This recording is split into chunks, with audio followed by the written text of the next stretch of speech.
Le crime existe depuis la nuit des temps. Tout comme la quête de justice.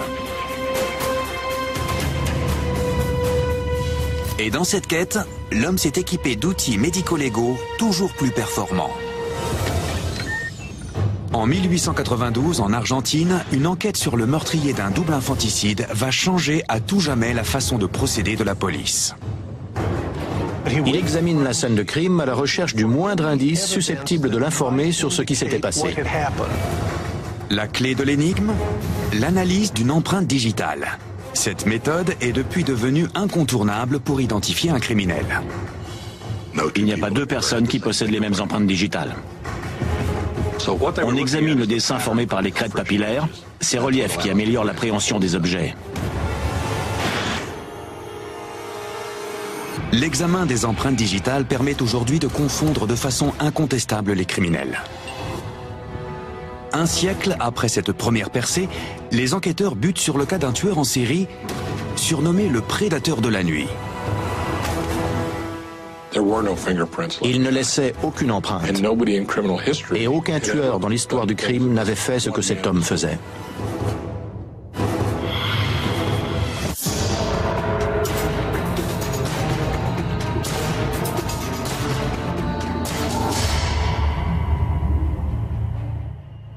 Le ciel restera dégagé cette nuit. Les températures minimum sont de 21 degrés.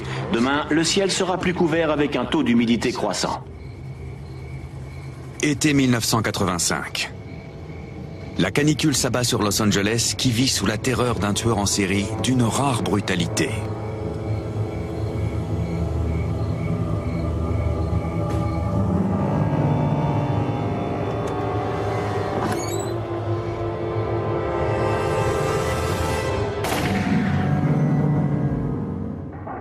Dale Okazaki, 34 ans, est assassiné à son domicile.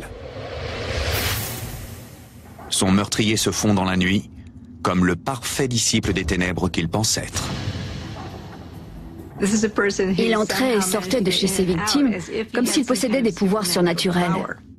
Il était particulièrement doué pour se glisser chez les gens, y compris chez ceux dont la maison était sous alarme et qui avaient des armes pour se défendre.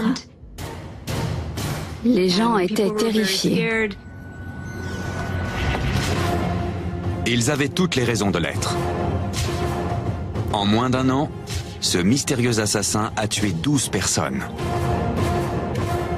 Ce sont des crimes horribles. Certaines victimes ont été torturées. On les a retrouvées les mains attachées dans le dos. Les scènes de crime font état d'une sauvagerie sans pareille. Cela montait crescendo. Il était clair que si la police ne l'arrêtait pas, il allait accélérer le rythme de ses attaques. En général, les tueurs en série choisissent leurs victimes selon des critères bien définis. Le prédateur de la nuit ne montre aucune préférence particulière.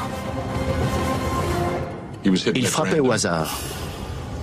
Contrairement aux autres tueurs en série qui choisissent toujours le même type de victime ou de circonstances. Ces proies n'avaient rien en commun, et c'est ce qui a semé la terreur dans la ville. L'enquête était difficile. Il fallait pour ainsi dire réinventer la roue. Le profilage criminel s'appuie sur l'histoire criminelle.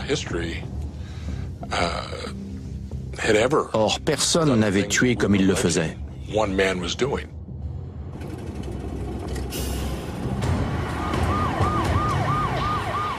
La police a peu d'indices. Le prédateur de la nuit ne laisse aucune trace.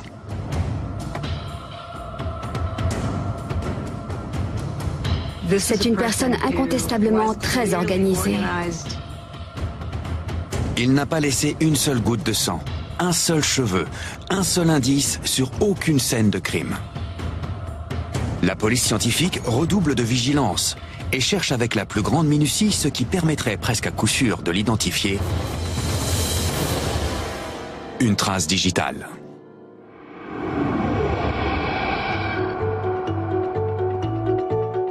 Depuis un siècle, les empreintes digitales sont la pierre angulaire de la criminalistique.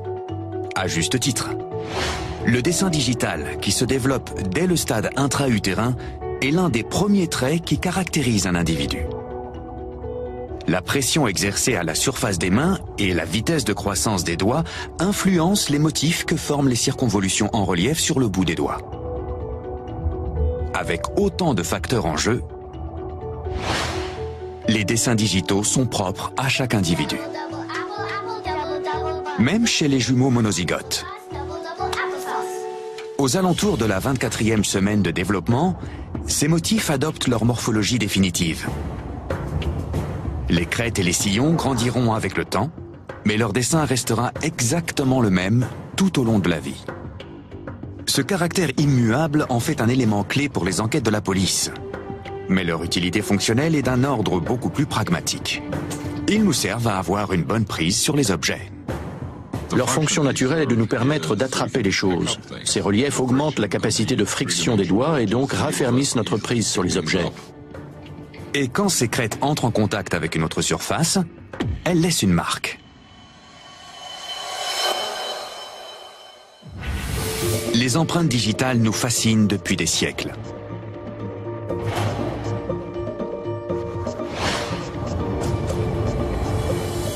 Dès 220 avant notre ère, les Chinois signent les documents officiels en apposant leur empreinte digitale, sans même savoir encore à quel point ces marques sont uniques. Il faudra attendre pour cela plus d'un millénaire. En 1684, un médecin anglais, Nehemiah Grew, publie la première analyse scientifique des crêtes et des plis digitaux et palmaires. 100 ans plus tard, en 1788, un anatomiste allemand, Johann Mayer, fait un pas supplémentaire et déclare que les dessins digitaux sont propres à chaque individu. Mais ce n'est qu'à la fin du 19e siècle que l'étude des dessins digitaux, ou dactyloscopie, va pour la première fois jouer un rôle décisif dans une investigation criminelle.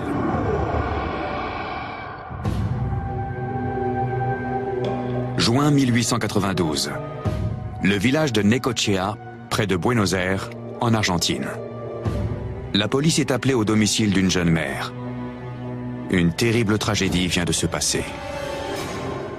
Francisca Rojas a 2 enfants. Elle rentre du travail et voit un homme sortir de chez elle. En entrant, elle découvre ses 2 enfants assassinés. Elle dit à la police qu'elle connaît cet homme, puisqu'il n'est autre que son amant, Pedro Velasquez.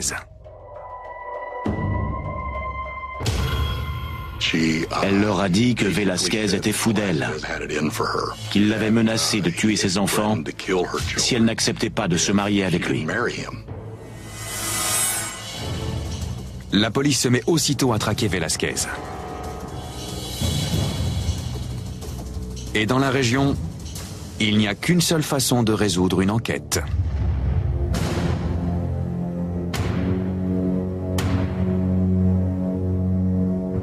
Travailler le suspect jusqu'à ce qu'il avoue le crime. L'interrogatoire est du genre musclé. Il le roue de coups. Il le torture. Ce n'est que la procédure habituelle. 3 jours durant, Velasquez est soumis aux pires cruautés. Ils lui ont fait subir des simulations de noyade. C'est une technique qui consiste à lui maintenir la tête sous l'eau un certain temps. Il ne reconnaît toujours pas les faits.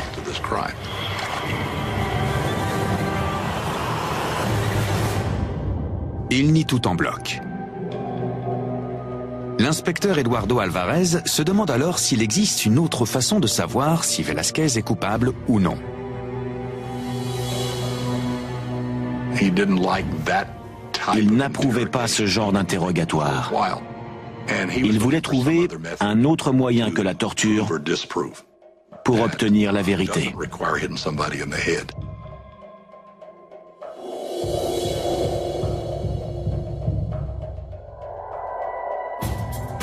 Sur la scène de crime, Alvarez cherche le moindre indice susceptible de l'informer sur ce qui s'était passé. Il examine minutieusement le domicile des victimes, espérant tomber sur quelque chose que la police aurait manqué de voir.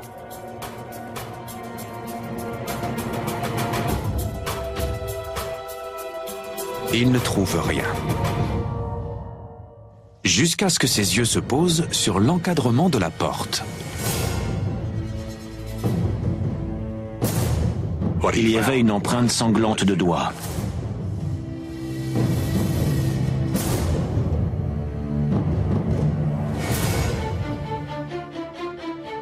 Il avait interrogé Rojas, qui avait déclaré n'avoir touché à rien dans la maison. Elle était entrée, avait découvert ses enfants et s'était enfuie. Cela ne veut dire qu'une chose. Celui qui a laissé son empreinte est probablement le meurtrier.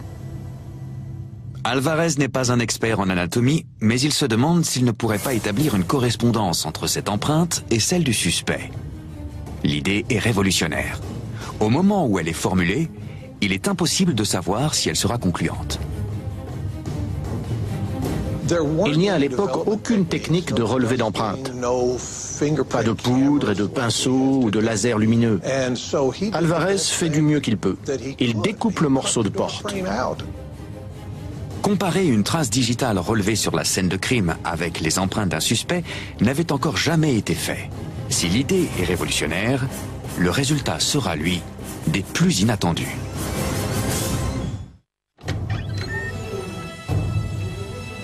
L'inspecteur Eduardo Alvarez est sur le point de repousser les limites de la criminalistique. Il cherche un moyen fiable de prouver la culpabilité d'un homme suspecté d'avoir assassiné 2 enfants. Les mesures coercitives n'ayant rien donné, il décide de se tourner vers la science de l'anatomie et d'utiliser une trace digitale trouvée sur la scène de crime. Celui qui avait laissé cette empreinte ne pouvait être que le tueur, puisque personne n'avait touché les corps et le sang après le meurtre. Alvarez croit en son intuition, mais il n'a pas les connaissances nécessaires pour mettre sa théorie à l'épreuve. Il connaît en revanche quelqu'un qui peut l'aider. Son ami et mentor, Juan Vucetich. Vucetich était un homme fascinant.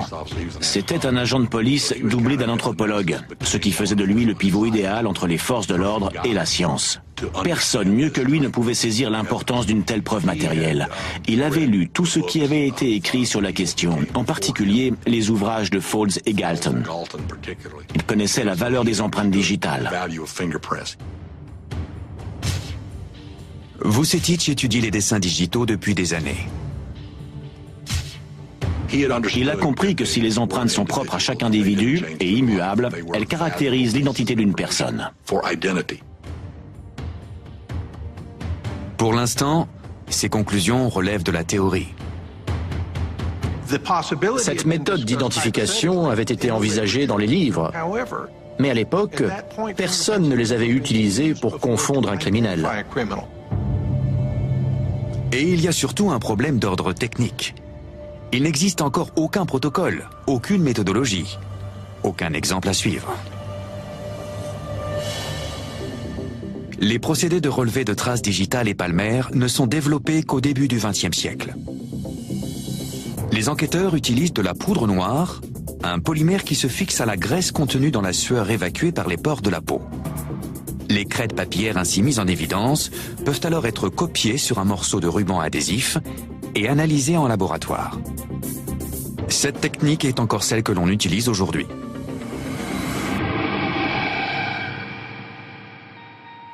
Alvarez, lui, n'a aucun moyen de relever la trace sanglante. Il est obligé de l'emporter avec lui en découpant la porte. Il va ensuite prélever les empreintes digitales du suspect de la seule façon connue alors. La méthode pour prélever les empreintes digitales d'un individu n'a fondamentalement pas changé depuis. On fait rouler la dernière phalange sur un tampon encreur, puis on appose l'empreinte dans la case du doigt correspondant sur la fiche signalétique. Ils ont relevé les empreintes des 10 doigts, qu'ils ont ensuite comparées à l'unique trace en leur possession. Celle laissée sur la porte, dans le sang des victimes. Comment vont-ils faire pour voir si les empreintes correspondent? Ils ont examiné ce qu'on appelle les crêtes papillaires, ces aspérités qui aident l'appréhension. Mais les motifs que forment les crêtes papillaires sont complexes. Ils combinent toutes sortes de courbes et de nœuds. Vucetich met au point un système pour simplifier leur observation et leur comparaison. Sa classification est encore aujourd'hui utilisée. Chaque dessin digital est régi par 3 grands motifs primaires. Le premier est appelé arc, arche ou tente. Le deuxième décrit une boucle, un peu comme celle des lacets de chaussures. Le troisième est appelé verticille ou spire, parfois tourbillon. Vucetich propose d'utiliser ces 3 motifs comme premier élément de tri. Si les 2 empreintes comparées présentent 2 types de motifs différents, l'examen peut s'arrêter là. Si elles relèvent de la même catégorie de motifs, alors il faut affiner la comparaison. L'empreinte laissée dans le sang et celle du suspect présentent toutes les 2 des arcs. Vucetich va donc procéder à un examen plus approfondi.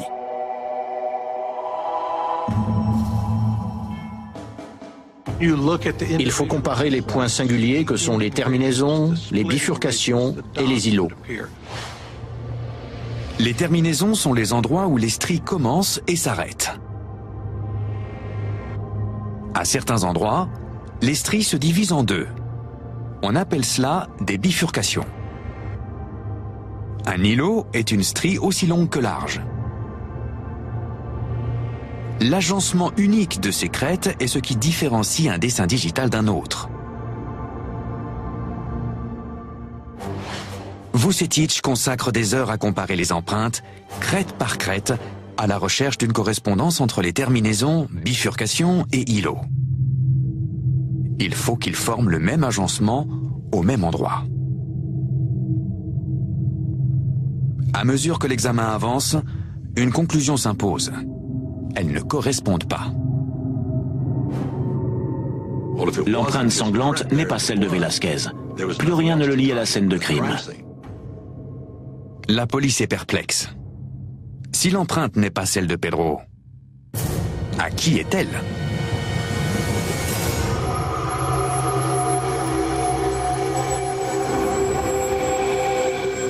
En 1985, les empreintes digitales jouent un rôle déterminant dans l'identification des criminels. Et pour les agents qui sont aux trousses du prédateur de la nuit, elles font partie de l'arsenal classique de la criminalistique. Le tueur a à son actif une longue liste de victimes disséminées à travers tout Los Angeles. Il a attaqué 23 personnes, tué 15 d'entre elles. 8 ont eu la vie sauve.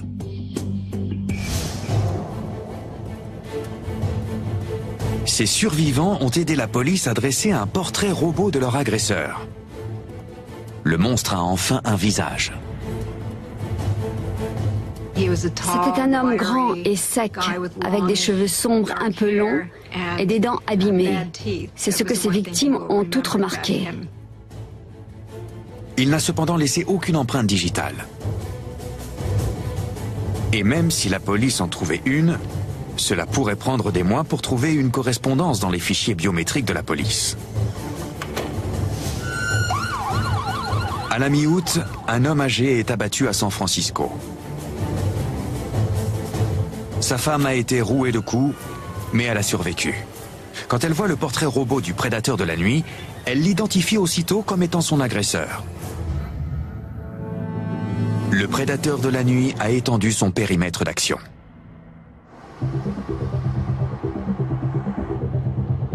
À présent, l'État de Californie tout entier est en alerte rouge. Encore une fois, les enquêteurs passent la scène de crime au peigne fin, en quête du moindre indice exploitable. Le tueur n'en a laissé aucun. Mais la chance va bientôt tourner.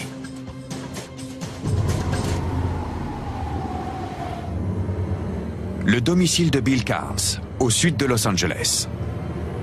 Après avoir retiré la moustiquaire d'une fenêtre, le prédateur de la nuit se glisse dans la maison et fond sur le couple qui ne se doute de rien. Il abat Bill d'une balle dans la tête. Puis il se tourne vers sa compagne et lui intime de dire qu'elle adore Satan avant de l'agresser sexuellement.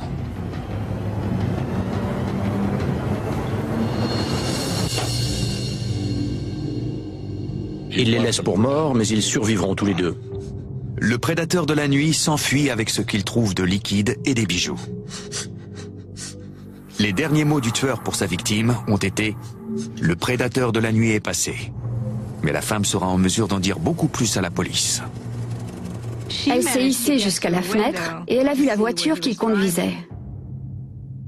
Elle a pu dire la couleur, le modèle et le numéro d'immatriculation. Nous avons rendu ces informations publiques. Nous avons lancé un avis de recherche pour cette voiture en particulier. 2 jours plus tard, l'enquête prend un tournant décisif.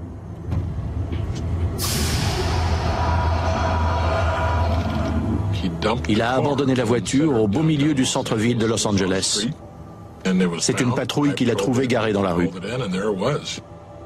Pour la police scientifique, c'est une mine potentielle d'informations. Il n'avait laissé aucune trace digitale sur les précédentes scènes de crime. Les agents de la police scientifique misent sur une négligence de sa part. Ils examinent le véhicule de fond en comble à la recherche de 2 types d'indices. Les traces visibles, que l'on peut voir à l'œil nu parce qu'elles sont imprimées sur un dépôt de matière, comme le sang, la poussière ou la graisse. Et les traces latentes, invisibles à l'œil nu et nécessitant une technique de révélation particulière. Il en faut peu pour les faire apparaître comme par magie. Un soupçon de poudre.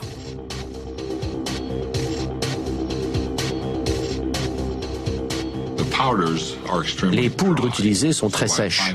En appliquant de la poudre noire sur la surface à examiner, ces particules sèches adhèrent aux traces d'eau, de sueur ou de graisse.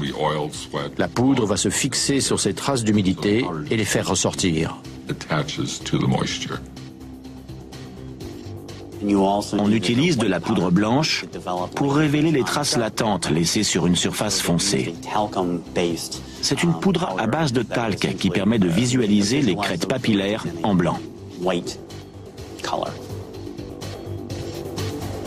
De la poudre noire pour les surfaces claires, de la poudre blanche pour les surfaces foncées. Dans les 2 cas, cela crée un fort contraste, révélant ainsi les traces digitales. Mais comment créer un contraste sur une surface multicolore? Comme une couverture de magazine, ou les surfaces irrégulières comme le bois. Les experts ont alors recours aux poudres fluorescentes. Leur utilisation est la même que celle des poudres blanches ou noires. Mais pour voir la trace recherchée, il faut l'éclairer avec une lumière ultraviolette. Les rayonnements ultraviolets se réfléchissent sur les particules fluorescentes de la poudre et révèlent l'empreinte. L'avantage de la poudre fluorescente, c'est qu'il suffit d'une infime quantité pour faire ressortir l'empreinte et nous permettre de la photographier avec le degré de précision nécessaire à toute identification.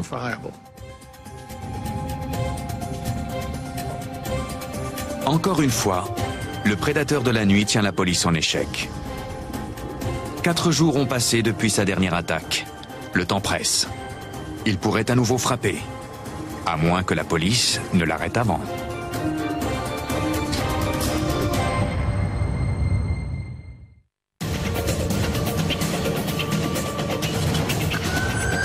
Le tueur en série court toujours. La police n'a que 2 indices pour le traquer. Un portrait robot dressé par ses victimes ayant survécu, et le véhicule qu'il conduisait en quittant sa dernière scène de crime, retrouvé abandonné dans un parking quelques jours plus tard. La police scientifique passe le véhicule au crible. L'heure tourne. Une fois que l'on a appliqué un résidu pour relever les traces latentes, il faut faire vite, car le résidu s'évapore et se dégrade. Il faut tout relever avant que les traces ne disparaissent ou ne soient trop dégradées pour être exploitables. Heureusement, la police possède une nouvelle arme à son arsenal, le CrimeScope. Les lasers sont des amplificateurs de lumière mis au point en 1960. Ils commencent à faire leur entrée dans le domaine de la criminalistique à la fin des années 1970. Contrairement aux poudres qui se fixent sur les traces d'humidité comme la sueur ou la graisse, Les rayons laser révèlent les traces, même sans présence d'humidité.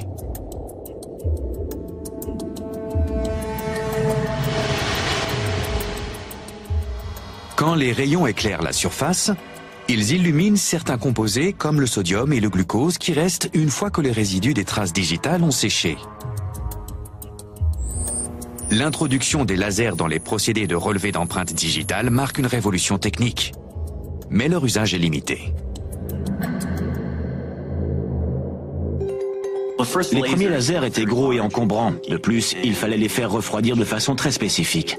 Ils n'étaient donc pas d'une grande efficacité sur une scène de crime. Il fallait prélever les indices et les faire analyser au laboratoire. Les années 1980 voient l'avènement des lasers portables et donc aisément utilisables sur les scènes de crime. Utilisé comme une lampe torche, ce laser permet aux agents de la police scientifique de passer la scène de crime au crible, à la recherche du moindre indice. En 1985, le bureau du shérif du comté d'Orange possède l'unique exemplaire de laser portable de toute la côte ouest. Le véhicule du prédateur de la nuit est l'occasion idéale de le tester.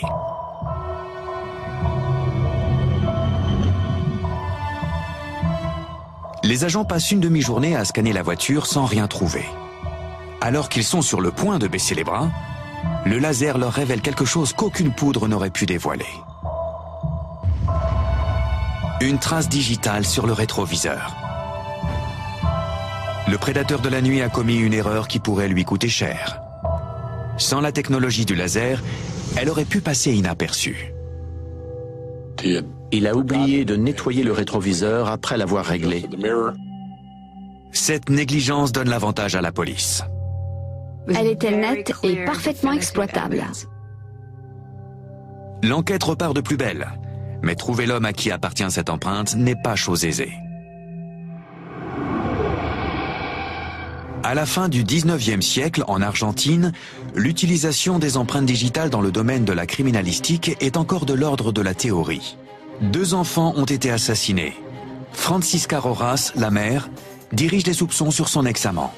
L'inspecteur Eduardo Alvarez et son mentor Juan Vucetich vont essayer de tirer l'affaire au clair grâce à l'examen d'empreintes digitales.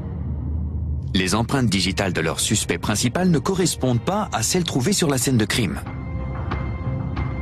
À leur connaissance, la seule autre personne ayant été sur la scène de crime est la mère des enfants assassinés, Francisca Rojas. Les enquêteurs la convoquent pour un nouvel interrogatoire. Elle s'en tient à sa version des faits et clame son innocence. Pour savoir si elle dit la vérité, il ne reste plus à l'inspecteur Alvarez qu'à comparer ses empreintes avec celles de la scène de crime.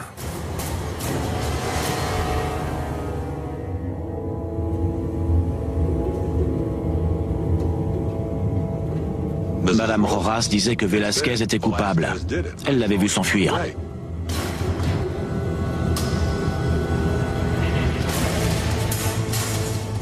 Mais cette fois, c'est la science qui aura le dernier mot.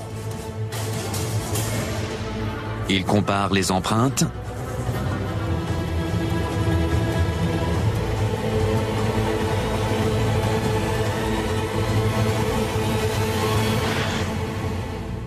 elles sont identiques. Cette mère a tué ses propres enfants avant d'accuser un innocent, son ancien amant. Ils l'ont mise devant la preuve matérielle de sa culpabilité. Cela prouve que vous mentez. Que vous avez touché les corps. C'est votre empreinte digitale. Elle a fini par avouer les faits. Elle voulait piéger Velasquez à cause d'un différend. Pour la première fois de l'histoire judiciaire, la police s'est servie d'une empreinte digitale pour identifier un meurtrier. Le coupable n'est autre que la mère des victimes. Mais une question subsiste.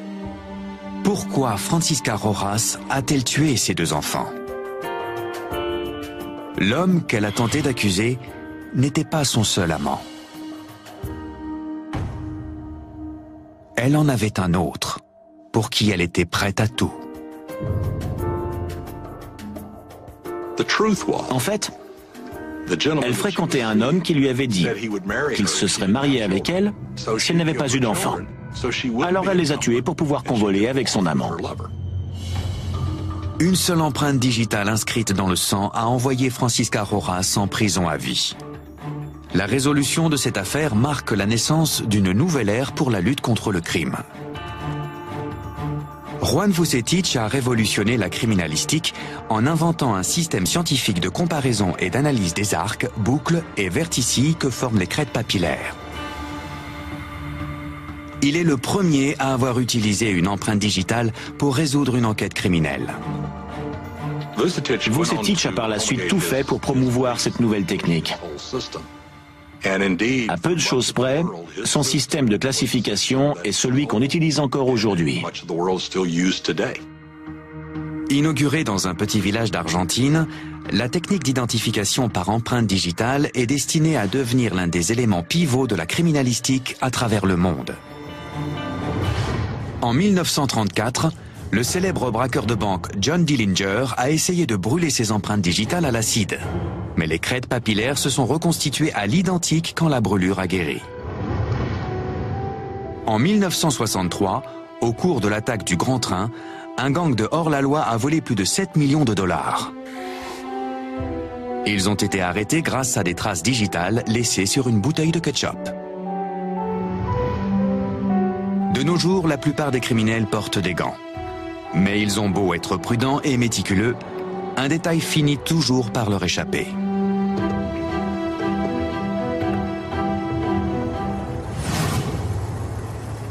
Fin août, le prédateur de la nuit court toujours. Il a déjà tué 15 personnes. Plusieurs jours se sont écoulés depuis sa dernière attaque. La police sait qu'il peut frapper à tout moment. Pour le retrouver, elle n'a en tout et pour tout qu'une trace digitale trouvée dans la voiture qu'il a abandonnée après son dernier carnage.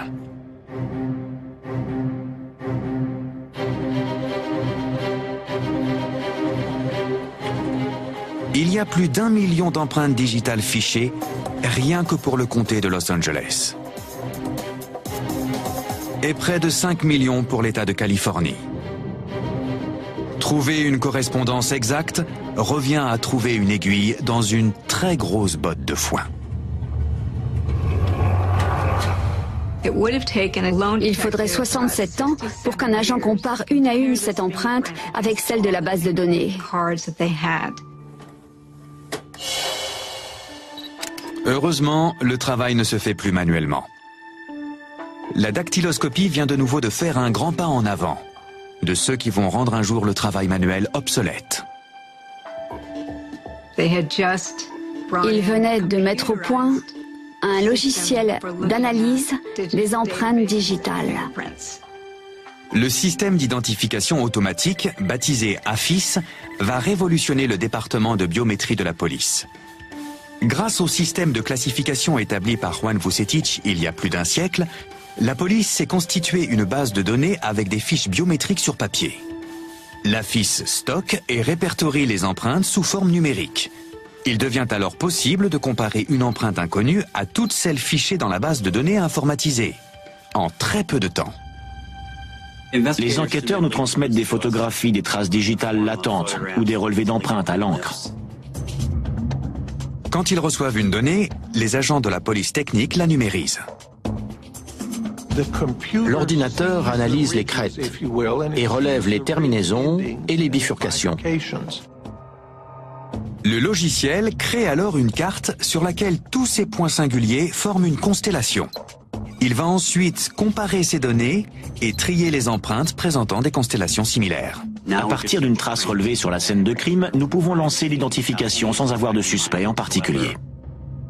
L'AFIS effectue la recherche dans une base de données possédant des millions d'empreintes. Ce qui pouvait prendre des mois, voire des années, se fait désormais en quelques minutes.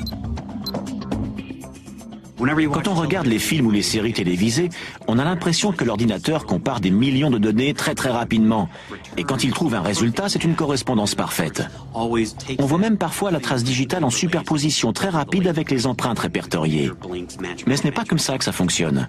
C'est de la pure fiction. En réalité, le logiciel donne une liste de candidats potentiels qu'il faut ensuite analyser manuellement pour trouver une correspondance exacte. Au milieu des années 1990, le système informatisé de comparaison des empreintes digitales est opérationnel sur tout le territoire des États-Unis. Aujourd'hui, il existe même une version internationale de la FIS. Les polices du monde entier peuvent avoir accès aux données. Elles peuvent ainsi comparer des empreintes relevées au Zimbabwe avec celles d'un suspect vivant au Kansas. En 1985, au plus fort des attaques du prédateur de la nuit, ce système n'en est encore qu'à ses premiers balbutiements.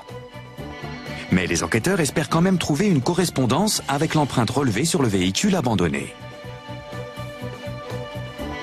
L'homme qui laisse autant de cadavres à travers toute la Californie doit certainement avoir un casier judiciaire.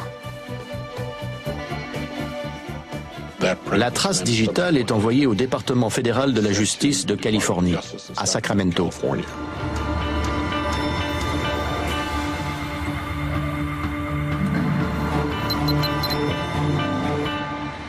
À cette date, la base de données ne compile pas encore toutes les données biométriques en possession de la police.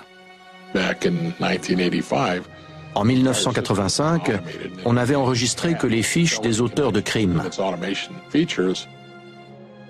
On n'avait pas celles des auteurs de délits. Le prédateur de la nuit n'a visiblement jamais été inculpé d'infractions graves.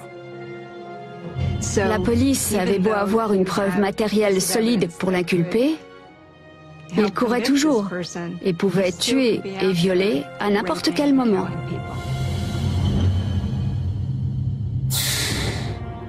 La police diffuse le portrait robot dans les médias en espérant que les particuliers pourront l'aider à mettre la main dessus. Les appels ont commencé à affluer. Sur ces milliers d'appels, il y en avait peut-être 2 ou 3 que nous pouvions prendre au sérieux. Un informateur nous a donné une piste que nous avons creusée. Selon l'informateur, le portrait robot diffusé lui rappelle un voleur de voiture surnommé El Despeinado. C'est de l'argot espagnol. Cela veut dire le mal coiffé, l'ébouriffé, parce qu'il avait toujours les cheveux en bataille. Son vrai nom, Richard Ramirez. On a transmis l'information au département de la justice de San Francisco et en effectuant les recherches manuellement, ils ont trouvé 8 candidats probables. 8 hommes avec un casier judiciaire au nom de Richard Ramirez. 8 suspects possibles sur des millions de personnes. L'un d'entre eux est-il le prédateur de la nuit? Les fiches d'empreintes digitales des 8 suspects sont extraites des archives.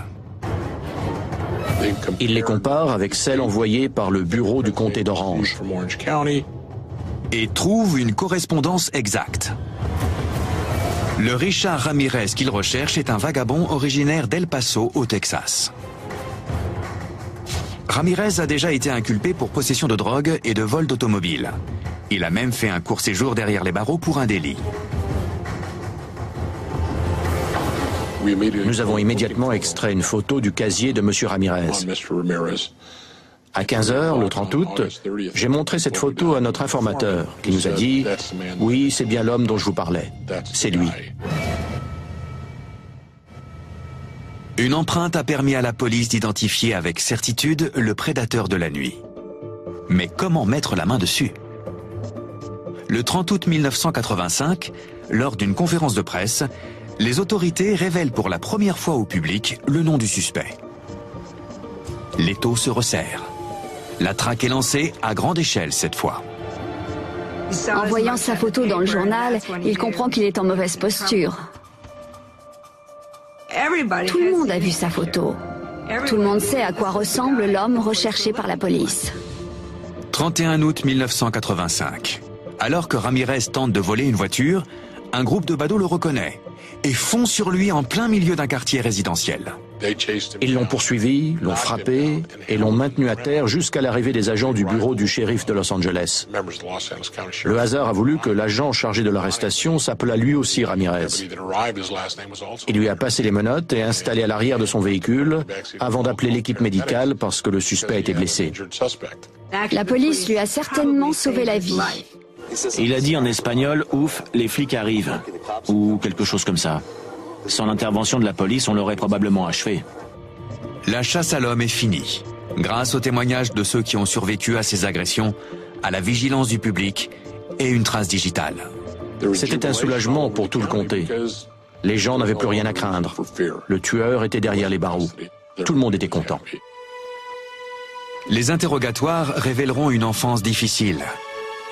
Un événement effroyable qui a pu donner naissance au futur meurtrier. Ramirez avait 13 ans. Un de ses cousins a pris un pistolet et a abattu sa femme sous ses yeux. L'adolescent a été éclaboussé de sang, comme baptisé par le sang de la victime. En grandissant, Ramirez se tourne vers la drogue et pratique le satanisme. Son obsession pour Satan devient telle qu'il se tatoue un pentagramme sur la paume de la main.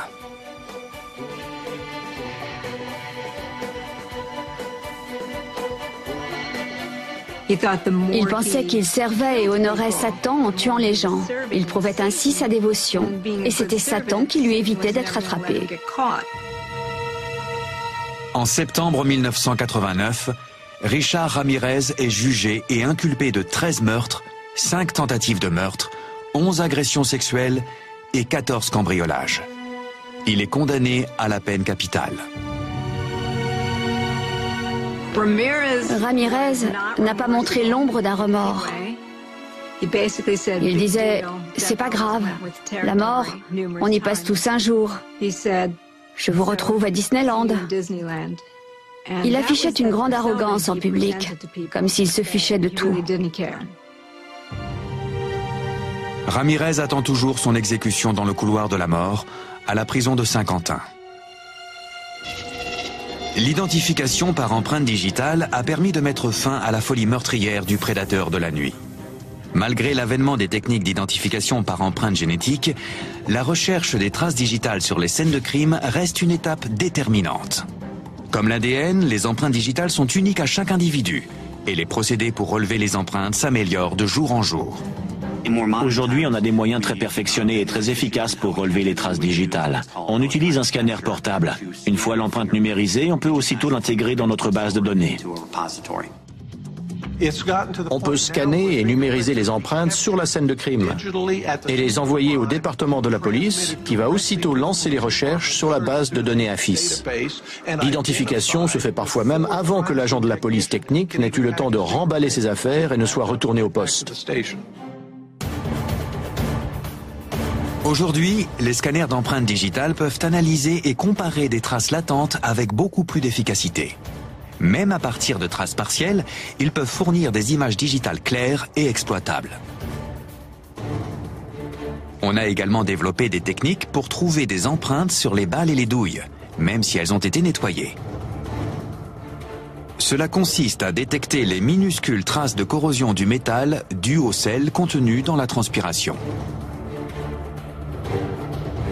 Grâce aux avancées technologiques en matière d'identification par empreinte digitale, ce qui pouvait prendre des mois de recherche manuelle se fait en un instant.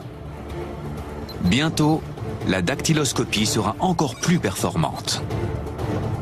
À l'avenir, je vois une science qui va au-delà de l'examen des crêtes papillaires, des doigts et de la paume. Je pense au relief de la peau au niveau des poignets, ou même des coudes. On se penchera sur le grain de la peau en général. Mais on en revient toujours à la même chose, aux motifs complexes développés au stade de la vie intra-utérine, immuables jusqu'à la mort. Encore aujourd'hui, les criminels les plus méticuleux laissent des empreintes digitales, comme autant de témoignages de leurs faits et gestes et de leur identité. Aux mains de la police scientifique, ces traces deviennent des armes décisives pour les mettre derrière les barreaux.